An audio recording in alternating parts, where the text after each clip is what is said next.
I was breaking up an old bathtub on my driveway when something fell out of it wrapped in plastic cash, a cheap phone I'd never seen before, and a folded piece of paper with my own name on it. I'm 62 years old. I've been married to the same woman for 19 years, and in the next 10 seconds I realized she had been planning to take everything from me. My name is Walter Hayes, and until that Tuesday afternoon in Phoenix, Arizona, I thought my marriage was one of the few stable things left in my life. The bathtub was supposed to be a surprise for Karen. Nothing more. She'd complained about the old one for years, said the stains made the bathroom feel tired, said stepping into it every morning reminded her how old we were getting. So while she was away in San Diego for a work conference, I decided to replace it myself. That's the kind of husband I've always been. Not flowers, not poems, I fix things. By noon, my back was already screaming at me, but I finally got the old tub disconnected and dragged it through the hallway toward the driveway. I should have asked for help. Instead, I tried muscling it alone like I was still 40. The thing slipped from my hands and crashed onto the concrete so hard, the side split open instantly. And then I heard it. A soft rustling sound. Something slid out from inside the hollow edge of the tub, wrapped tightly in cloudy plastic. At first, I honestly thought it was construction debris left there decades ago. But when I crouched down and picked it up, I knew immediately this wasn't accidental. It was hidden, carefully, deliberately.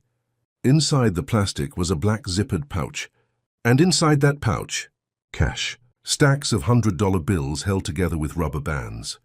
Underneath the money sat a cheap burner phone. No case, no contacts, no lock screen, and beneath that was a folded sheet of printer paper with one word typed at the top: timeline. I remember the heat that day being over 100 degrees, but suddenly my hands felt ice cold. I unfolded the paper slowly. There were dates listed down the side with short notes beside them. Re-engage after argument. Push refinance discussion. Keep tone supportive. That line stopped me cold.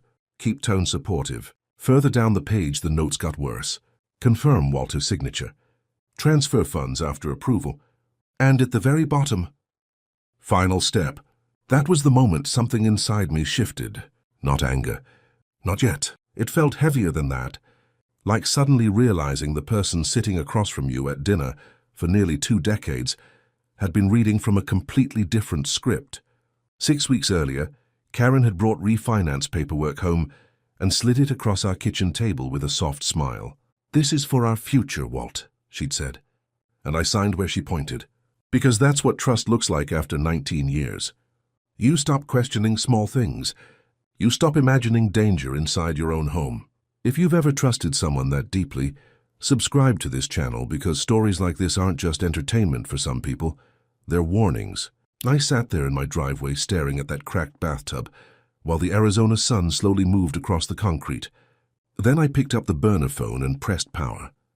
And when the screen lit up, my entire marriage started coming apart piece by piece. The phone had only one message thread saved. 2 letters. Walter. I tapped it with my thumb and immediately wished I hadn't. The latest message had arrived that same morning. "Schedule still good for Monday?" Karen replied 3 minutes later. "Yes, he's relaxed again." Relaxed. That was me. I kept scrolling. "Don't pressure him too much this weekend," Mr. wrote. "Pacing matters." Karen answered almost instantly. "I know he trusts me." I leaned back against the kitchen counter and stared at the screen while the coffee beside me went cold. 19 years, and somewhere along the line, I had stopped being a husband to her. I'd become a process. A sequence of reactions she already knew how to control. The messages stretched back months. Carefully timed conversations about refinance paperwork, retirement accounts, home equity transfers. Nothing emotional, nothing romantic. That somehow made it worse. This wasn't passion. It was strategy. Every message read like 2 people coordinating a business deal. One line hit me harder than the rest. If he hesitates, remind him about security and retirement stability. That always works. That always works. I read it 3 times. Then I looked around my own kitchen like I didn't recognize it anymore. The same magnets on the refrigerator, the same clock ticking above the stove, the same life. But suddenly everything felt staged. I called the only person I trusted enough to hear this, without thinking I'd lost my mind. Frank Delgado, Retired Phoenix detective. We'd poured concrete together back in the 90s before he joined the police department. He answered on the third ring. Walter, everything okay? I almost lied. I almost said yes out of habit. Instead, I told him about the bathtub. The cash, the phone, the timeline. Frank stayed quiet the entire time. That silence scared me more than words would have. Finally, he asked one question. Did the messages mention money movement? Yes. Another pause. Then he sighed slowly. Walt, this doesn't sound emotional. It sounds planned. I closed my eyes. That bad? At our age, he said quietly. Affairs usually aren't about excitement anymore. They're about exits. That sentence sat in my chest like a brick. Frank told me not to confront Karen. Not yet. People doing this kind of thing prepare escape routes, he said. The second she realizes you know, evidence disappears. So what do I do? You stay calm, you document everything. And tomorrow morning you call a lawyer. I barely slept that night. Every sound in the house felt different. The air conditioner kicking on, the pipes shifting in the walls, the empty side of the bed beside me. Around 2:30 in the morning, I went back through the messages looking for a name connected to Mimsar. That's when I found Dallas mentioned twice, alongside the words advisor and transfer approval. So I searched. 20 minutes later, I found him. Michael Reeves, independent financial consultant, mid-50s, perfect white smile, professional headshots that looked too polished to trust. Hand buried halfway down the search results was an old complaint involving unauthorized account restructuring. No charges, no lawsuit, just enough smoke to tell you there had probably been fire somewhere. At sunrise, I called Frank back and gave him the name. The line went quiet again. I've heard of him, Frank finally said. Guy's careful, knows exactly how close to the line he can get without crossing it. Then he lowered his voice. Walter, I think your wife's trying to move assets before ending the marriage. Hearing it out loud nearly took my breath away. Not because I didn't believe it anymore, because I did. That morning I drove to our credit union and casually asked whether there were any pending applications connected to our mortgage. The teller smiled politely and then hesitated. That hesitation told me everything. Something had already started. When I got home, I checked the filing cabinet in the hallway. One folder was missing. The refinance packet Karen had shown me weeks earlier. Gone. I stood there staring into that drawer longer than I should have. You know what hurt the most? Not the money. Not even the lying. It was realizing how many tiny moments suddenly made sense all at once. The late-night phone calls she took outside. The way she'd started turning her phone face down. The sudden interest in retirement planning, after years of never mentioning it. The way she'd become softer whenever she wanted me to sign something. Keep tone supportive. That line echoed in my head over and over. And somewhere deep down I realized something terrifying.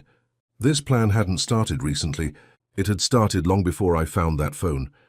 If this story is hitting closer to home than you expected, subscribe right now. Because sometimes people ignore their instincts for years, simply because the truth feels too painful to touch.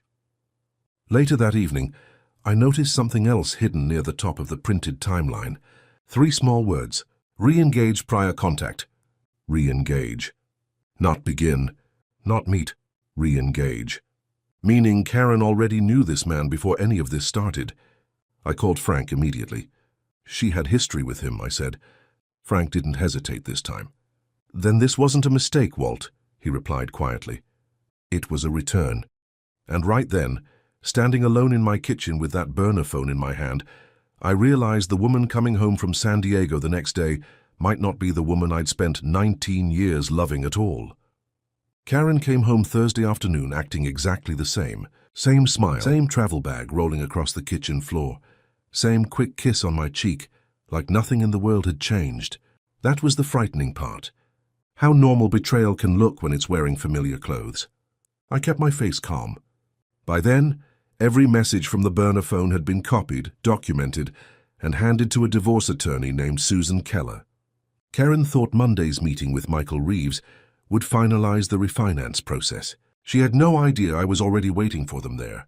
Monday morning, we sat together inside a small conference room at the credit union downtown.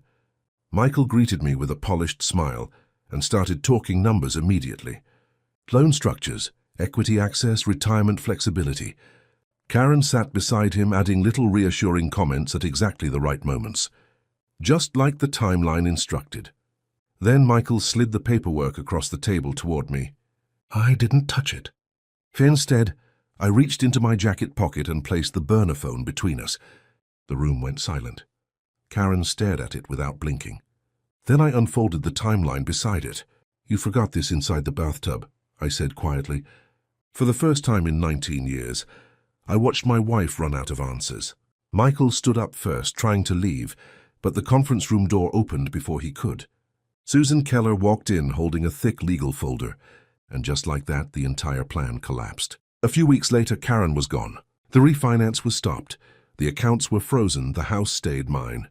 And sometimes late at night, I still stand in that remodeled bathroom thinking about how close I came to losing everything because I trusted the wrong person too completely. If you've ever ignored your instincts because love felt safer than truth, subscribe to the channel. Because sometimes the smallest crack in your life is the one that finally lets the truth crawl out.